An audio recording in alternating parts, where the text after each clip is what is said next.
ইফতারির আগে যে দোয়া ওইটা আল্লাহ ফিরায় না। ইফতারি করার আগ মুহূর্তে আমরা যে পেঁয়াজু, আলুর চপ, বেগুনি, এগুলো খান আপনারা? রুয়াবজা শরবত খান নাকি? এই যে সাজায় রাখা হয় ডিজাইন করে, এইগুলো রেখে যখন দোয়া করেন, এই দোয়াটা আল্লাহ শুনে খুব। আল্লাহ বলে, কিরে ফেরেশতারা, ঘটনা কি? এত খাবার কেন? আল্লাহ রোজা রাখছে। কি চায়? আল্লাহ ক্ষমা চায়। তো খায় না যে তৃষ্ণার, তো আল্লাহ আপনার ভয়। আমারা দেখছে না, আল্লাহ আপনারা দেখে নাই। জান্নাত দেখে নাই, আমার জাহান্নাম দেখেছে আল্লাহ কিন্তু জানে। তারপরে ফেরেশতাদের মুখ থেকে বের করা হবে। সুবহানাল্লাহ পড়েন। আমার জাহান্নাম দেখেছি কিনা বলো। ফেরেশতারা বলে, না জাহান্নাম দেখে নাই। আমার জান্নাত দেখেছে কিনা বলো। জান্নাতও দেখে নাই, কিছুই দেখে নাই, আপনারও দেখে নাই। আল্লাহ এবার খুশি হয়ে যাবে। আমার খুশির জন্য আমার ভয়ে তৃষ্ণার্ত ক্ষুধার্ত সামনে খাবার হাত বাড়ালেই খেতে পারে, গ্লাসটা তুললেই পান করতে পারে, আমার ভয়ে খায় না। আমার ক্ষমা চায়, আমার কাছে ক্ষমা প্রার্থনা করে। এখন আমার বান্দা যা দোয়া করবে, বান্দার সব দোয়া আমি কবুল করে নেব। আল্লাহর ভালোবাসা সফট কর্নার খুব গ্রো করে। যোগ্য যে কূপ মারতে হবে, ঠিক কিনা?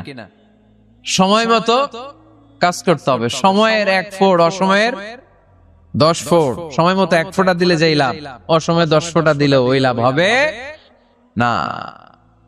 সময় মতো কাজ করতে হবে। ইফতারের আগ মুহূর্তে দোয়া করবেন।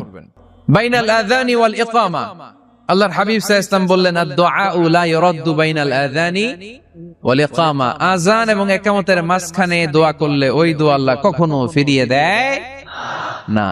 জোহরের আযান হইছে, সুন্নাত নামাজ পড়ে বসে আছেন, মুয়াজ্জিন সাহেব আসে না, ইমাম সাহেবও বের হয় না। এই সময়টা অনেকে কিছুই করে না, ঘড়ির দিকে তাকায় থাকে, মোবাইল টিপে, পাশের লোকের সাথে কথা বলে। কিন্তু এটা যে it's a very high time to make দোয়া, এটা যে দোয়া করার সবচেয়ে দামি সময়, এটা অনেকে টেরই পায় না। আযান ইকামতের মাঝখানে সময় পেলে কি করবেন? লিস্ট করবেন কি কি লাগবে।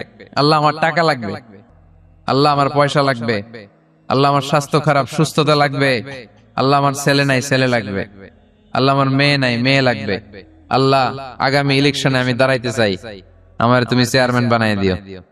এগুলো লিখবেন।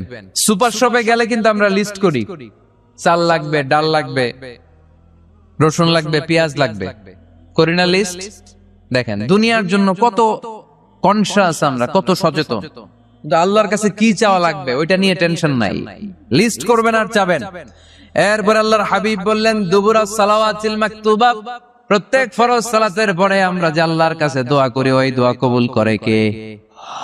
তাসবিহ পড়বেন আগে, এরপরে দোয়া। ওইটা আমাদের দেশে যেটা, ওইটা না। আসসালামু আলাইকুম ওয়া রাহমাতুল্লাহ, আসসালামু আলাইকুম ওয়া রাহমাতুল্লাহ, আল্লাহুম্মা আমিন ইয়া আরহামার রাহিমিন।